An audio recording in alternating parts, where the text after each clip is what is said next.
and welcome to everyone from around the world that's joining us for this month's Institute of Coaching webinar.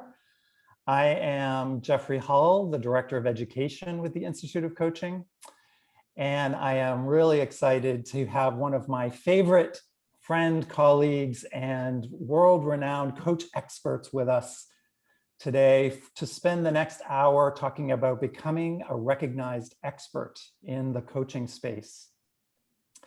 We are planning to take as many questions as we can during our 1 hour together, so I will encourage you to use the Q&A box because we have a very large audience. We are going to have to keep everyone muted, but we will be checking the Q&A box and taking as many questions during our time together as we can. And as is already happening, say hello in the chat box. And I can see we are welcoming folks from all over the world, from Ireland, from Canada, from San Diego. It's flying by.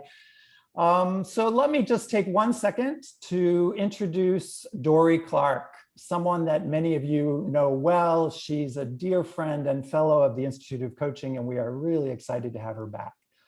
But if you don't know Dorie, let me just give you a little background. She has been named one of the top 50 thinkers in the world by Thinkers 50. She's also been named the #1 communications coach in the world by Marshall Goldsmith's leading global coaches. She's a consultant and keynote speaker who teaches executive education at Duke University's Fuqua School of Business and Columbia Business School.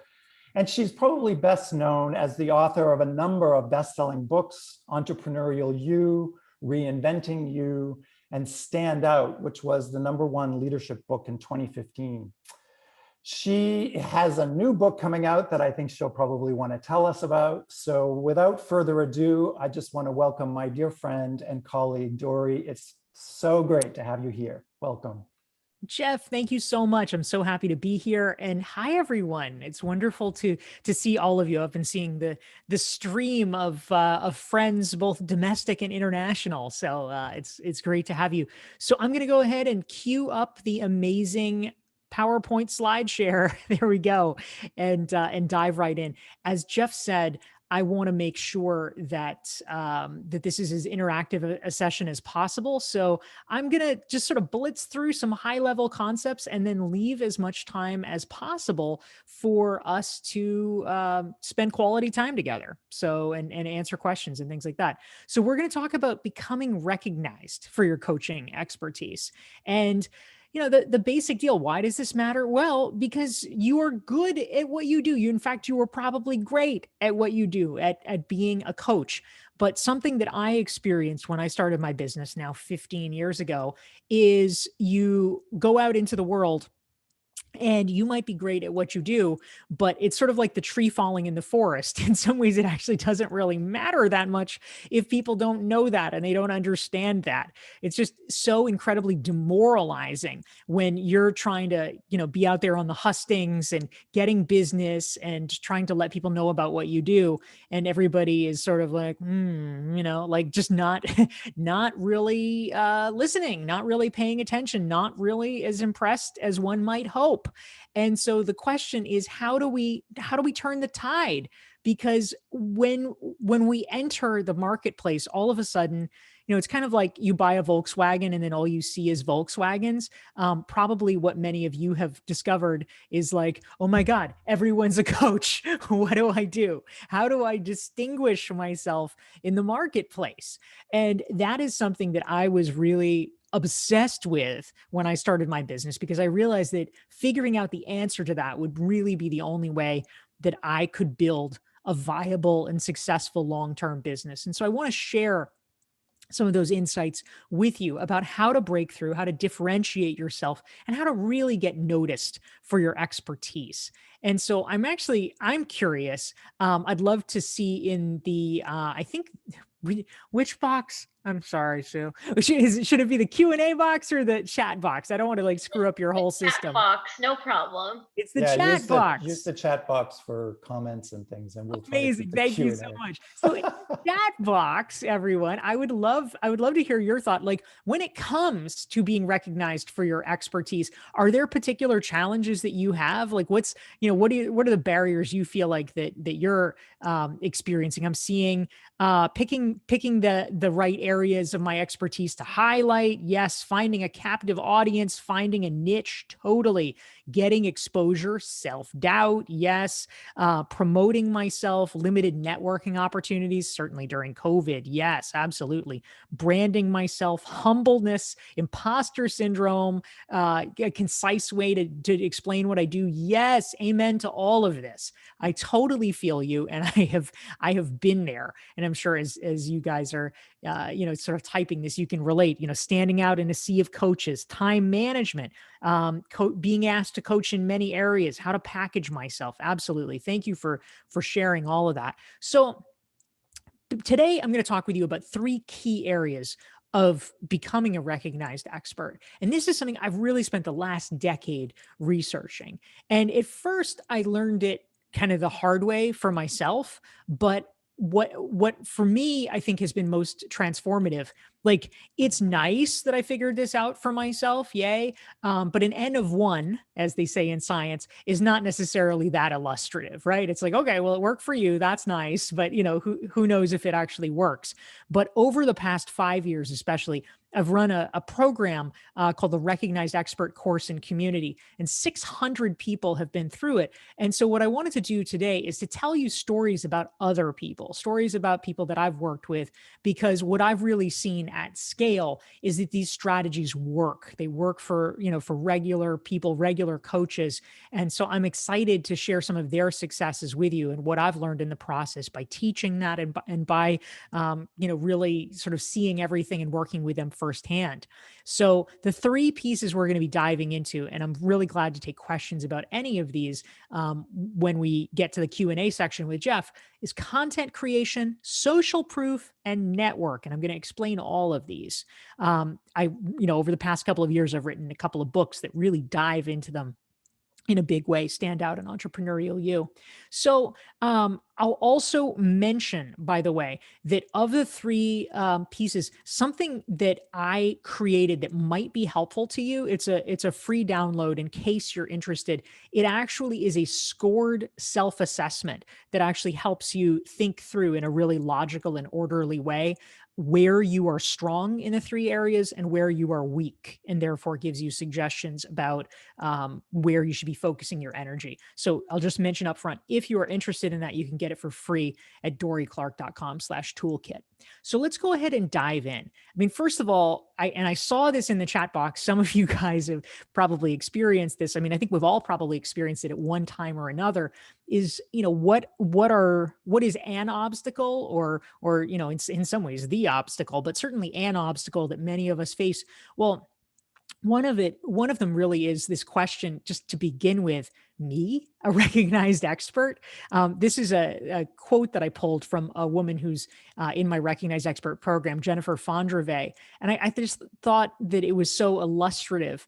She says, as a former corporate marketing executive, I'm proud of what I achieved, but this whole become an expert in a new field and stand out thing, like it just feels weird sometimes to think of yourself, put yourself forward as an expert, right? Because the truth is there's always someone that knows more than we do, right? There's always someone that's been doing it longer or that has more expertise in a certain area. And so sometimes it can feel weird, but the truth is, by just keeping going and sort of doing the work, doing the yeoman's work, we can often just break through that. And I loved what Jennifer went on to say. She said, 2.5 years into this, and I'm now consistently seeing the word expert attached to my name as it relates to M&A consulting, mergers and acquisitions. And this is the key, right? Like, it is a little obnoxious for us to call ourselves experts. Like, it's like, okay, says who, right? You and your mom.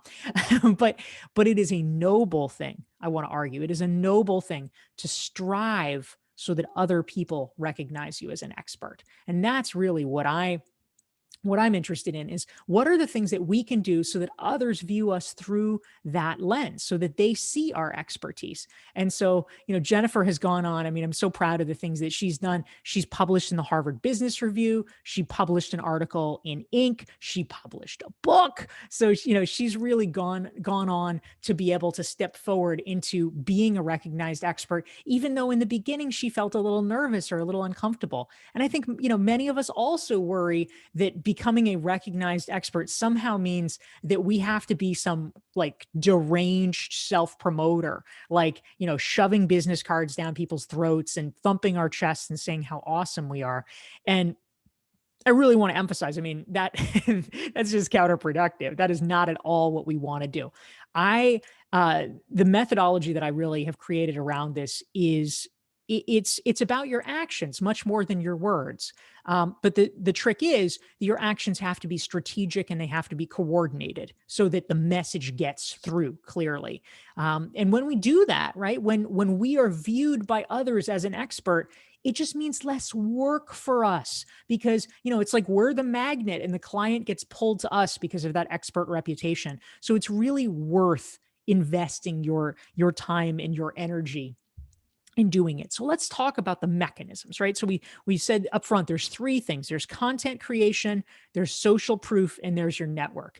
And content creation is a useful place to start. Basically, what this means, the reason this is important is that, okay, if you want to be recognized as an expert, this is an insight that's going to sound like not that wild and crazy, and yet it actually, I feel like, is powerful if we think about it. If you want to be recognized as an expert, if you want to be recognized for your ideas, people need to know what your ideas are. And the trick is, for many of us as coaches, we're working one-to-one with clients. That's fantastic. They may know you're brilliant. They may know you're smart, but unless you're coaching Oprah Winfrey and she talks about you on her show, that knowledge is not being transmitted that widely. Maybe your one client tells one other person, or maybe they tell two people. That's great, but that's not really how you build an enormous practice, is by having a handful of people know about you. You need to find a way so that larger numbers of people have heard of you and understand what your ideas are. And that is why content creation is so essential. Now, the good news is there's a lot of different ways to do content creation. There's not one right way. So you can use social media, for instance. And, this is great because some people say, oh, but I'm not a writer. That's okay. You don't have to be a writer. This is about sharing your ideas. And so I love this. Darren Rowell, who was a coaching client of mine, he started last year a LinkedIn live show, a video interview show, where every week he was interviewing new people on video on LinkedIn, and did a great job with that as a way of getting his brand and his ideas out there. Giving talks can be really powerful. And, by talks, could be in person, as we kind of come back to that, but also web talks like this, right? So you might think, this is what I love about this. This is another wonderful coaching client of mine, Liz Kislick. She is a consultant and coach herself. You might think, okay, you get invited to speak at a TEDx. Well, it's a TEDx at like a school, TEDx Baylor School. Okay, this is like a high school. So you might say, oh, that's just a little TEDx. Why should you bother, right? Well, guess what? Liz gave this talk. She knocked it out of the park. As you can see, it's now up over 200,000 views this talk has gotten. So sharing your ideas in terms of speeches can be a really powerful way of doing this. Writing articles, of course, is a fantastic way. Dirk Schroeder is a professor at Emory. He's part of the recognized expert community, and he published his first HBR article during the pandemic, which was great. High profile publications are useful for a couple of reasons. One is, of course, a lot of people read them, but secondly, this kind of bleeds into social proof. If you are published by high profile publications, then, people automatically start sort of associating you with a blue chip brand. So it's good for your brand. But you might say, oh, well, that seems far away, Dory. I can't start with a Harvard Business Review. That's fine. Nobody does. I didn't start with a Harvard Business Review. What you want to do is a strategy that's known as laddering up. And so you start with the simplest thing. You start by writing an article on LinkedIn, or you post it on Medium, for instance. I love this. This is a post from a really new member of the Recognized Expert community that I run. And she was excited to share that she did her first post on Medium. And this is a really big deal because, Medium, anyone can do it. Literally, all of us can open an account today and we can post on Medium, but it's a way to start sharing our ideas publicly. And when you do that, when you start sharing in the places that are, easy to share because they're open to everybody, like Medium, it opens up new opportunities. And the goal is that over time, you work to try to pitch yourself to more and more well-known publications. So these are powerful steps you can take. So again, if you're not a writer, what are some other possibilities? Well, podcasting is a great one. And this is a guy named Robbie Samuels, who's part of the Recognized Expert community. He has been podcasting for 5 years. He is now up over 200 episodes, which is really remarkable. But what I love about oftentimes these content creation strategies is that you can kill two birds with one stone. So number one, Robbie is of course creating content. So people are more familiar with him and his name. They're familiar with his ideas and what he likes to talk about. But also note this, every single episode out of these 200 episodes, he's interviewing someone, which means that Robbie is building a killer network simultaneously. This is really valuable for all of us to have these connections because do you think that someone would be more likely to endorse your book or to vouch for you for something or give you a piece of information that might otherwise be a little hard to obtain? Do you think they'd be more likely to do that if they already knew you and had a relationship with you because, for instance, they had been on your podcast? Yes. 100% yes. So these are some great long-term strategies that you can implement. So that's just a super high level look at ways that we can think about sharing our ideas through content creation, right? So I know all of these all of these could be a webinar unto themselves, but I want to be relatively brief because I know from Jeff mentioning this that you guys often have lots of questions. So I want to make sure that we're addressing all of yours. So feel free to go ahead and start typing your questions into the Q&A box, by the way, so that Jeff can start sorting them and we can go from there. But in the meantime, let me talk to you about the second piece. So again, 3 key strategies. Content creation is number 1, and number 2 is social proof. Well, first of all, what do we mean by this? Social proof is a concept that gets talked about a lot in psychology, and I find it to be just such an enormously useful concept. It essentially means like, what is your credibility? What is it when people are kind of looking around and looking for clues about how to react to something, which frankly is what people do a lot because as social creatures, we are very much like, well, what's everybody else doing? And when they look around, do we make it easier or harder for someone to instantly respect us? That's the question, right? So how do we marshal these symbols of credibility that essentially create a shortcut, a heuristic for other people so that they're more likely to listen to us in a busy world? Well, here's a way that we can think about doing it. There's a bunch of different strategies I'll lay out. So one obvious one, and you guys probably already do this on your own websites and in your own LinkedIn profiles, but I will highlight it here because it is a great form of social proof. This is a wonderful member of our Recognized Expert community, Constance Diericks. She's a consultant and a coach, and you can see, like a lot of folks, she has the banner with the organizations that she's worked for, right? These are places that are blue chip organizations. People have heard of them. They can see it. And it makes a big difference in people's minds if they can immediately at a glance say, oh, well, she's worked for IBM, she's worked for the CDC, she's worked for AT&T, she must be good. If she's good enough for them, she's good enough for me. Now, is this, a somewhat imperfect science? Yes, this is not always the purest and most accurate test, but nonetheless, this is what people do all the time, looking for shortcuts. So if you have brands, well-known, trusted brands that you are associated with, finding a way to highlight that is a really important way to make people take you more seriously. Now, another thing, You may be familiar with this. If you are not, I want to point it out to you as something that can be quite useful. A lot of folks in the community have used it to great effect, and that is something called HARO, HARO. It stands for Help a Reporter Out, and it is a service, sort of a two-sided marketplace, I guess you could say. And journalists, if they're working on a story, they will post to HARO and say, "Hey, I'm looking for an expert who can talk to me about XYZ." In this case, it was outrageous travel fees. And then you, as the expert, can be reading this newsletter that comes out multiple times a day and see if a reporter needs a comment that you are educated about. And if so, you can pitch them and reach out and, hey, yay, they made a shidduch. And so it matches experts with reporters who want to talk to them. And so if you subscribe to this, it's a free service. If it takes some work, right? Because you have to sift through it. There's a lot of chaff in there, but sometimes you can find places where it really is spot on for your expertise. And it worked for this guy, Bob, who's in my community. He got quoted in USA Today.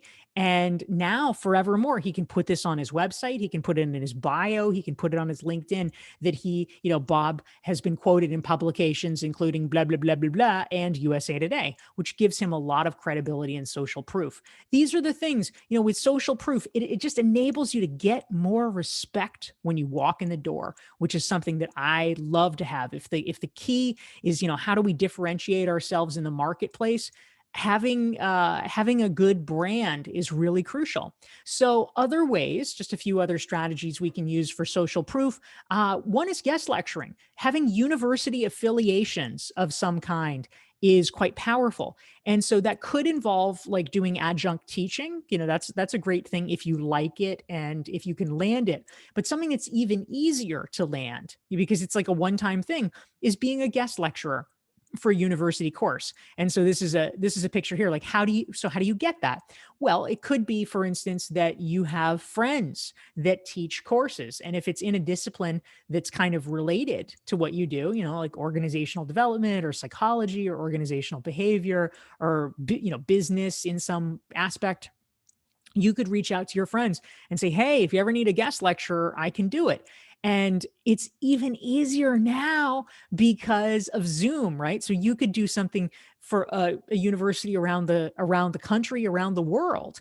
This is an example. So Dana Del Val, who's a member of the recognized expert community, teaches a class at a university in Minnesota.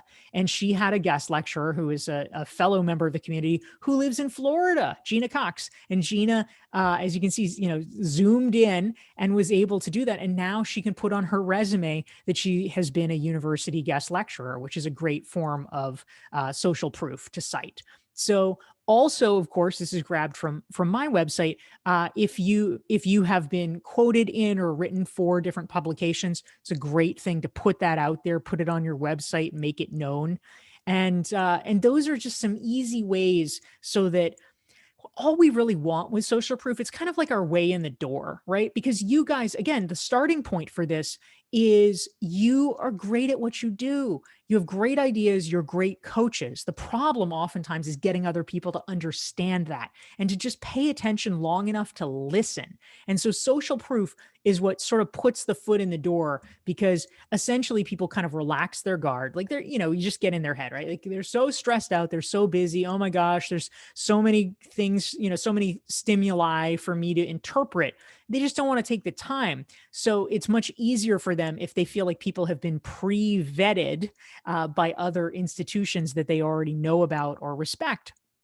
And therefore, they're more willing to listen to you and then hear your good ideas. So the final piece, and I'm just going to run through this quickly, and then we're going to go to Q&A with you and with Jeff. We're going to have a great conversation. So again, please feel free to type your questions into the Q&A box. But we're going to talk about your network. And the reason that this matters is that at a certain point, you need other people to help amplify your ideas, right? Like I can think of a million situations where folks that I've worked with or coached, they have gotten to a certain part in terms of advancing in their career, but it becomes hard for them to advance further because if they haven't taken the time to develop a network or develop relationships, then there's basically no one to advocate for them. And at a certain point, what we really need is somebody inside the room already that's willing to be like, no, no, really, you should hire her, or no, no, give him the opportunity. And so you need those advocates, and you need those people sort of amplifying what you're saying, because your message can only travel so far if you are the only person doing it. So what are a few ways to think about building your network? Well, one, of course, back in the before times, was having dinner gatherings or things like that, which is of course wonderful. Hopefully we can eventually return to that. But it's actually surprisingly much easier than you might imagine to convene people and to be a host. I think oftentimes people feel like it's sort of a big deal, or it's like this onerous thing. But actually, people are often so happy and so grateful if you bring them together. So it's easier than you might think, when the opportunity presents itself and is safe. So there's that. But also, of course, now we have plenty of Zoom opportunities. I love this. I grabbed this screenshot here because if, for instance, you're involved in different Facebook groups, online communities, maybe even like IOC stuff, right? This was a perfect example. It kind of blew me away. But it was a Zoom call of people who got together just to have kind of like a getting to know you mastermind session. And there was a woman from Australia, a guy in Spain, a woman in California, a guy in Japan, and a woman in Ohio. I mean, unbelievable, all around the world. And they found a time that worked for everybody, even though even though the poor guy in Spain had to do it at 1:30 in the morning. God bless him. But it's really fantastic, the opportunities that we have now to connect electronically. And if you're interested in diving in, actually, I have an article that I wrote for Harvard Business Review. I've actually done several, but I've done articles both about how to have real world networking dinners and how to host virtual networking events. And you can get that all for free on the Harvard Business Review site. You can just Google Dorie Clark and, virtual networking or something like that, and you should be able to get the article for free. And so your network is a key thing. And then the other piece that I just want to mention when it comes to your network, this, you might not think of this as a network thing, but I do want to highlight it, is that one of the most important ways that you can actually start now, sort of start investing in terms of building your ability to communicate with a broad swath of people, is thinking about developing an email list. One of my hobby horses that I like to beat is the fact that social media is nice. It's nice, but it's really not the be all and end all. And it is unreliable in the sense that these are publicly traded companies that are always going to be incentivized over time to keep tweaking the dial against you and to make it harder and harder for you unless you pay to reach the audiences that you have built. And so if you are investing in building a following anywhere, don't do it on social media. I mean, you can make that part of your strategy because it is a good way to reach people. But instead, a big thing that I am a fan of is email lists, because that is an opt-in relationship where you have the connection with the person. And so taking the time to create a so-called lead magnet, which is some kind of a download. You can see an example that I did for my last book, Entrepreneurial You, but creating some kind of a download that people can get that they opt into with their email address is really powerful, because these days everybody's a little burned out on email. So if all you say is like, hey, join my email list, people are like, yeah, I need that like a hole in the head. And so it's just not very motivating. But if you have created something that seems interesting or seems valuable to them, like a workbook, a checklist, a self-assessment, an ebook, a really cool webinar that they want access to, whatever it is, if you can offer them something where they're like, yeah, actually, I could use that. That's pretty cool.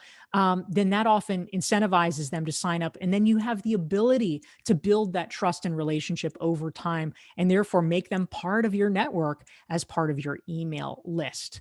So we have just done the world's fastest blitz in terms of strategies for you. Again, the three strategies are content creation, social proof, and your network. But they work together, as you can see, holistically, right? Because they all fit together, the pieces. Because with content creation, you are sharing your ideas. with social proof, you have the credibility so that people listen to you in the first place and take you seriously. And with your network, you can then amplify and spread those ideas. When you have those ingredients in place, it enables you to be able to really get your ideas heard, to build an expert reputation, and therefore, yay, it makes it more likely that clients are going to come to you, and you therefore have a much higher ability to name your own fee, to name your own terms, to not have to just work so freaking hard to get clients in the door and to win their respect, which is what I want for you, because I want you to be able to really concentrate on doing the work that you love and that you're great at, which is coaching. And building a brand as a recognized expert really enables you to do that much more efficiently. And so with that, I'm going to go ahead and turn things over to Jeff. And I believe I'm seeing the numbers ticking up. I believe we have some nice questions in the Q&A. And Jeff, you might even have some questions that you have. And I'd love to hear what's on your mind, my man. Well, thank you, Dory. I mean, and you can take a breath now. you did so well and so fast. Yes, exactly. Take a drink of water. You deserve it. That was awesome. That was really incredible. As you were speaking, I was thinking, okay, so I do that. Okay, so I need to do that. Okay. It's so wonderful because I've been a fan of your work for so many years. And I think the first thing I would say is, having tried many of the kinds of things that you're suggesting and having a lot of success on many fronts with them, is that it's a long process, right? I mean, you really have to think of it as a marathon, not something that you do in 1 month or in 6 months, but this is over, a period of years. But to your point, these are the core elements that really do work. And I mean, I am just, it's great. Just for me, some of this is being revisited because, I've been watching and a colleague of your work for so many years, but it just reminds me that it's an ongoing journey. I mean, we're never finished becoming an expert. We're never finished becoming known. We're never finished kind of sort of finding our way in terms of what new areas we want to explore, what new networks we want to join or create. So thank you so much for reminding us sort of what the core elements are. I think it's really, really helpful. Thank you so much. I'm so glad to be here with all of you guys. Yeah, you're reminding me that one of my sort of big moments in life was when you invited me on one of your Zoom cocktails with Alyssa Khan and a whole wonderful group of folks that I have now since become friends, colleagues, networks. I mean, it really does work. So I'm living proof that these things can really make a difference in your career. I don't know where to begin, Dory. We've got so many really good questions, but let's dive in.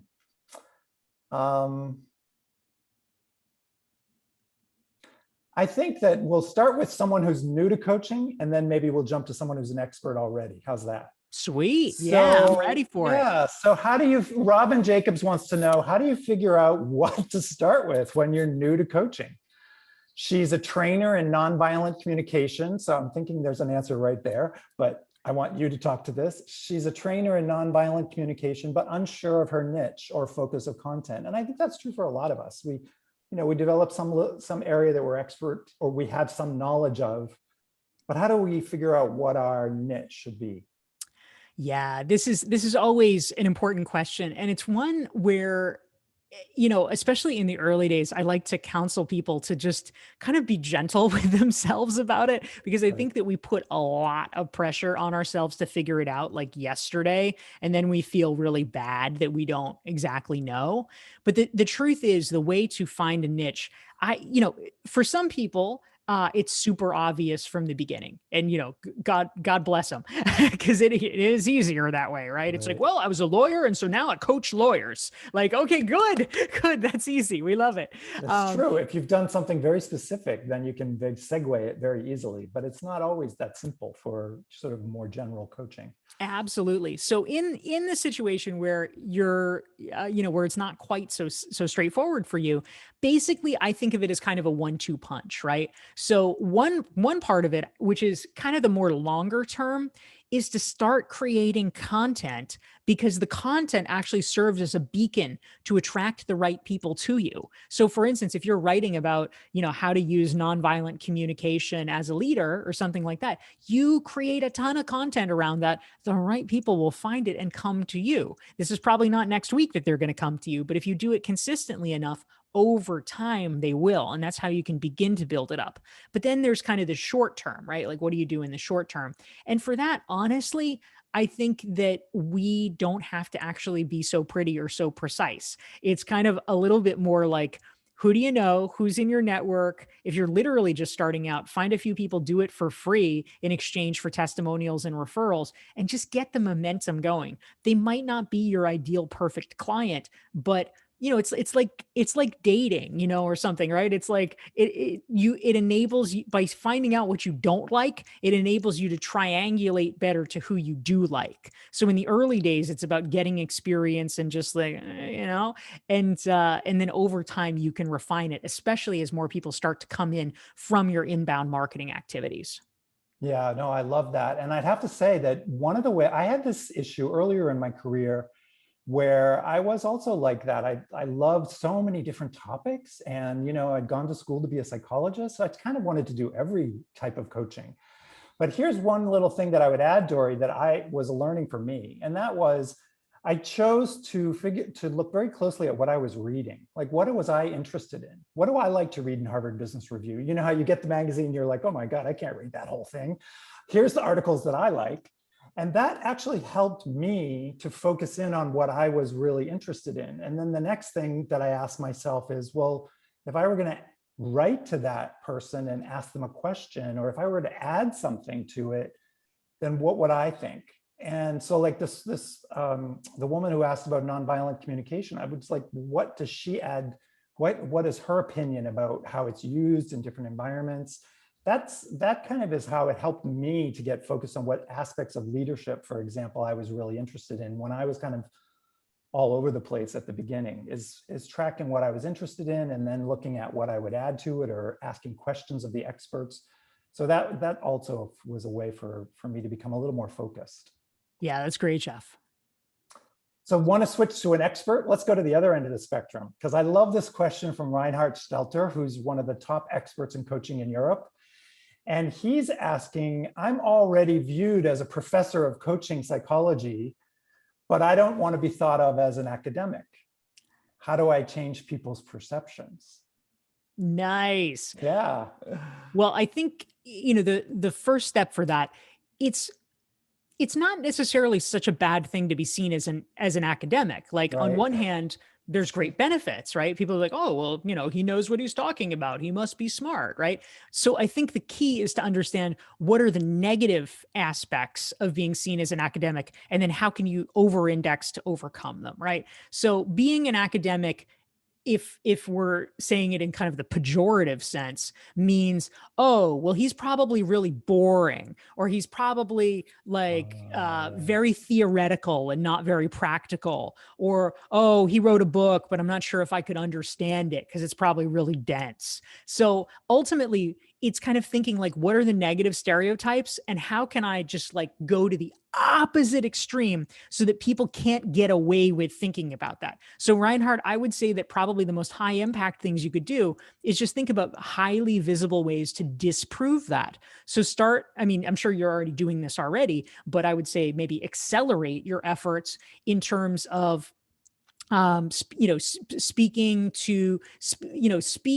in publicly accessible ways so that people can actually hear you and be like, oh, well, this guy's really fun. He's not a boring, monotone academic. So, have as many public speeches and webinars as you can. Maybe, start your own podcast, start your own video cast so that people can see with their own eyes that you're friendly and you're approachable and your information is not just for other academics. I would say try to be reaching out and writing for general business publications.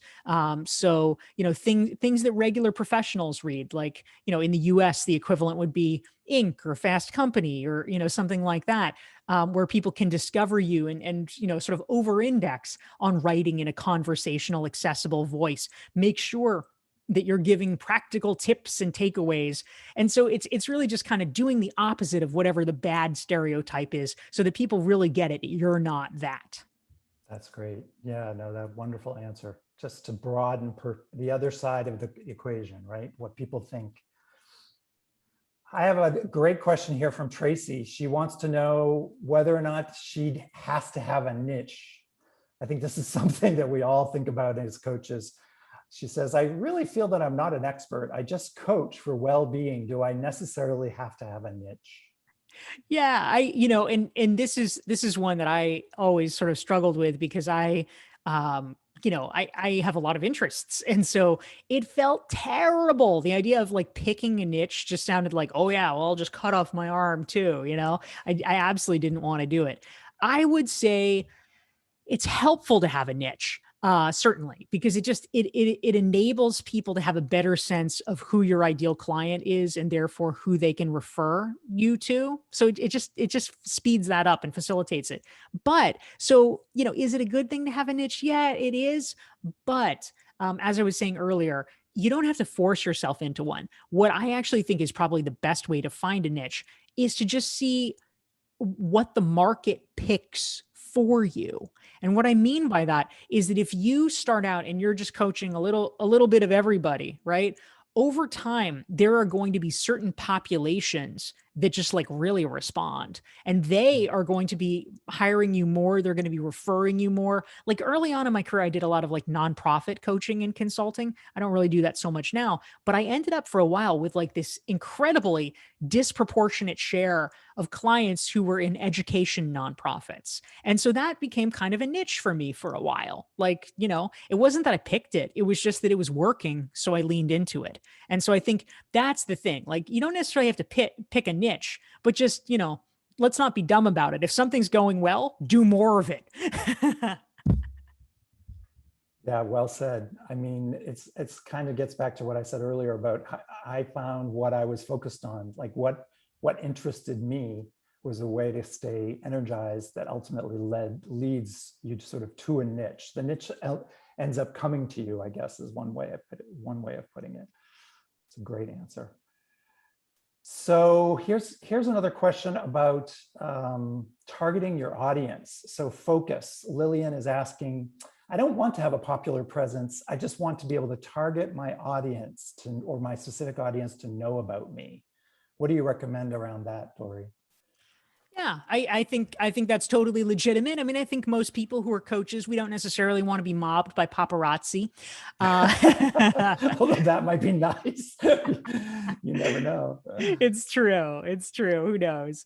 But I think, I think that probably for a lot of us, that's the goal, right? Is like, it's not that we need the tabloids following our every move, but we want to be respected by the audience that matters to us. Maybe that's an audience of our peers. Maybe that's an audience of our potential clients.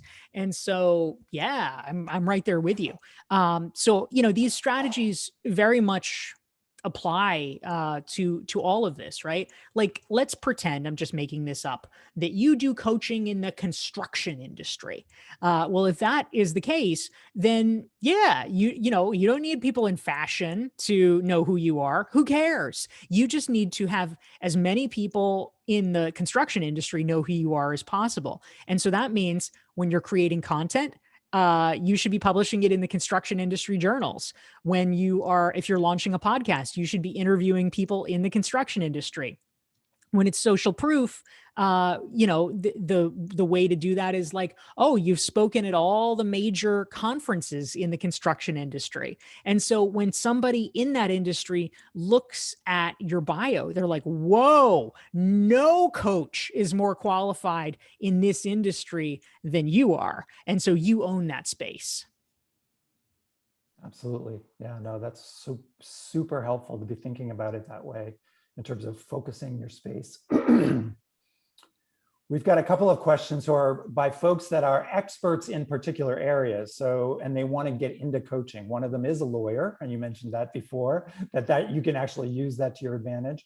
And the other is a professor, tenured faculty member, not yet known for coaching. So Any suggestions for folks that are sort of well-known or have a level of expertise in a particular area and they want to move into coaching?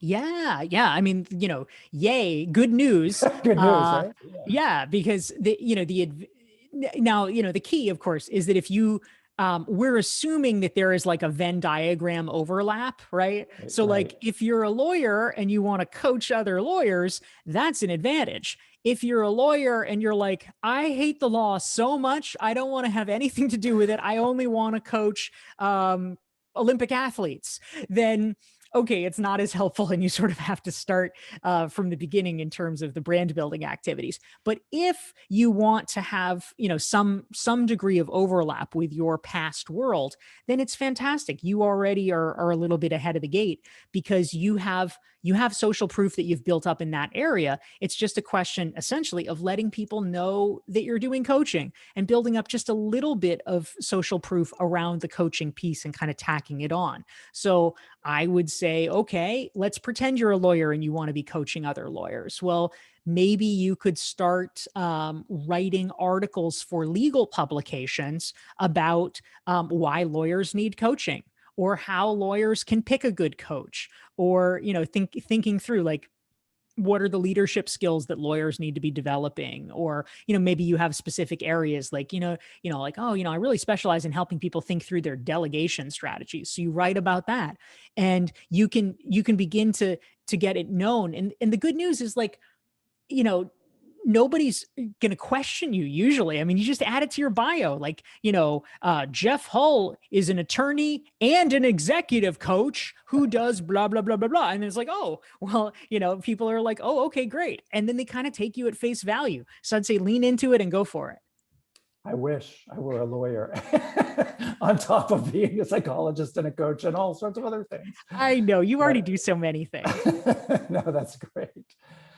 A number of folks are asking, I think, the classic question, and I know you address this often, and it's always great to hear your perspective on getting paid versus not getting paid, right? Like, what do you do when it's starting, you're getting started and you're wanting to do things for free, and when do you ask to be paid? And so what are some of your guidelines that you would offer folks around that?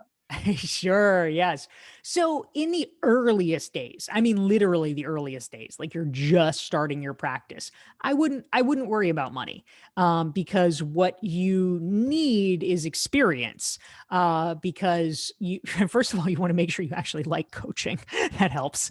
But secondly, it is a little risky to have like your first client ever be a paid client and you're like, I don't know what I'm doing, so it's not that you need to be coaching for free ad infinitum, not at all, but like, the first 3 people, the first 5 people, yeah, coach them for free, that's fine. The key is that you get something of value out of it, which is that you get practice, and you tell them in advance, hey, if you enjoyed this, if you like this, I would really appreciate it if you could give me a testimonial quote and possibly refer me to other people. And that, when you're starting, is a very valuable commodity. It's even more valuable than money, because what you need, what often is the most convincing thing for a potential client, is you being able to tell a story about someone else that you helped that is like them.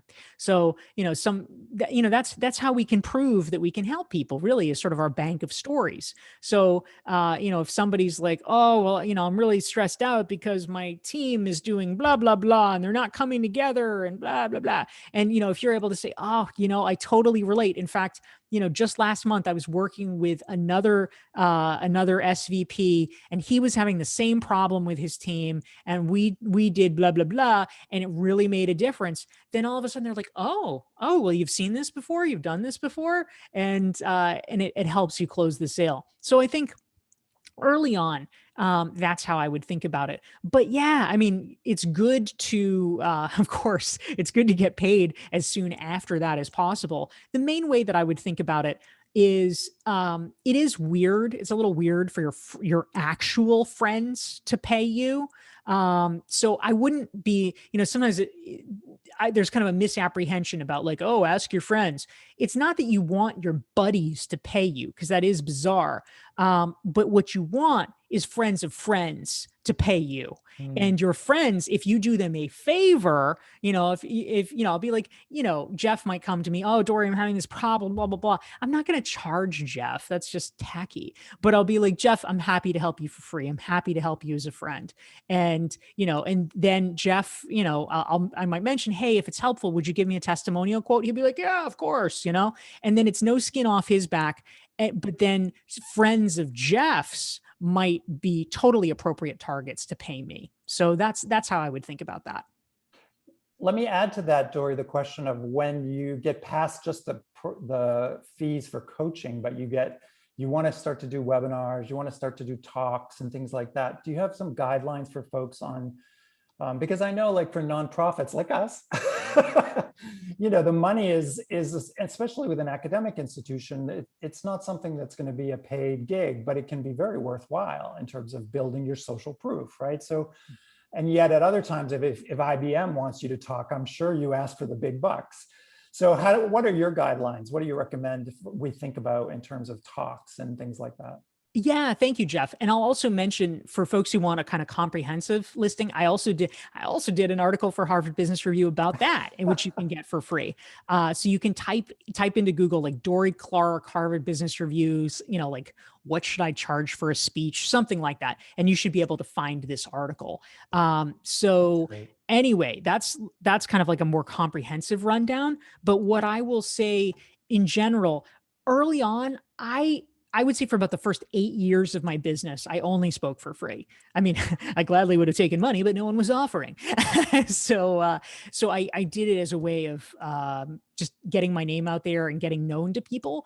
The key thing, though, is to be smart about it and to make sure that you are speaking for a place that either will give you social proof, like let's say it's for a university or some prestigious conference, or is putting you in front of good prospects. I suppose you could do it for like some random thing, but only do that if it's just that you need practice, right? But yes, if it's a corporation, they really should be paying you. And so over time, I would say for me, a big turning point was publishing my book. I began to be able to command higher fees when that happened, because oftentimes in the minds of conference organizers, that's sort of a marker of credibility. But I even did get paid a little bit before the book came out as well. So it certainly is possible. Yeah, and that segues to another question that came in. And of course, now they're coming in fast and furious. So we'll try to get to a couple more, as many as we can. But segued to, and I don't remember the name of the person because there's so many, but she asked the question around the short form versus long form. And I thought that was really interesting because I know I grappled with that. In other words, when you start writing content, do you want to start to think about writing a book, or do you want to start writing short articles? What's your sense of the way that should ideally unfold? Yes, important question. Thank you, Jeff, and thank you, person who asked it. Whoever asked, I'm sorry, I scrolled past the name. Yes, I know it's a good flurry that we have there.